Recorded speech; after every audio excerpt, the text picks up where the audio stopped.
you are going to see something really, really cool. It is the opening sequence of Toy Story 2.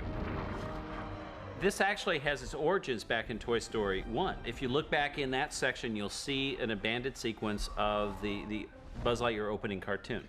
In this section, actually, of the DVD, this is extremely cool, is it we have how many sections, how many versions of this do we have? You're going to be able to see the storyboards, you're going to be able to see the layout, you're going to be able to see the animation before we put any of the textures or the lighting in, and then you're going to be able to see the final version with all the lighting. That is cool. And you're going to be able to switch them. How?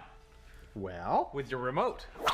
Ha! So get your remote, and that's going to guide you from each section to each section while it's playing in real time. Woo! Use that angle button.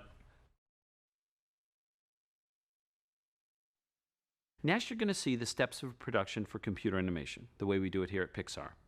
Now, the first step of production is the story. Now, we take the story, the script, and we produce storyboards, still drawings that are kind of like a comic book version of the story. These storyboard drawings are then shot, and we make what we call the story reel. It's like it's a version of the movie using just these still drawings. So here's the storyboard section. Don't worry, Woody. In just a few hours, you'll be sitting around a campfire with Andy making delicious hot schmoes. They're called s'mores, Buzz. Right, of course. Now keep in mind that the editorial process doesn't just end with the story reels. Editorial's responsible for the rhythm and pacing of the entire film, from story reels all the way through the final audio mix of the film. once we've locked all the story reels and decided that the story's working as well as it can possibly work in that form, we move on into the next stage of production, which we call layout. Now, it's in layout that we kind of define how the film is going to look cinematically. We go in with little virtual cameras into virtual sets, and we set up all the shots and all the compositions and work out all the rough blocking of the characters. We then take all that footage, bring it into editorial, and go through an editing pass where we fine-tune it and we really find the shape of the scene and make it play really, really well. And what you're going to see now is the same scene in layout form. In just a few hours, you'll be sitting around a campfire with Andy making delicious hot schmoes. They're called s'mores, Buzz. Right, of course. The next step in the process is animation, and this is where we take the layout and we bring the characters to life. In just a few hours, you'll be sitting around a campfire with Andy making delicious hot schmoes. They're called s'mores, Buzz. Right, of course. Now that we have the body working, we work on the finer points of the performance, and that's the facial animation. And this is where we work on the eyes and the eyebrows and the lip sync. In just a few hours, you'll be sitting around a campfire with Andy making delicious hot schmoes. They're called s'mores, Buzz. Right, of course. Well, now we've seen the storyboard, we've seen the layout, we've seen the animation. Now this is the final stage in the production, where the shaders and the lighting has been added. And this, when at the completion of all this, this is what the audience sees in the theater. In just a few hours, you'll be sitting around a campfire with Andy making delicious hot schmoes. They're called s'mores, Buzz. Right, of course.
Buzz Lightyear mission log. All signs point to this planet as the location of Zurg's fortress, but there seems to be no sign of intelligence.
Buzz Lightyear mission log. All signs point to this planet as the location of Zurg's fortress, but there seems to be no sign of intelligence.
Buzz Lightyear mission log. All signs point to this planet as the location of Zurg's fortress, but there seems to be no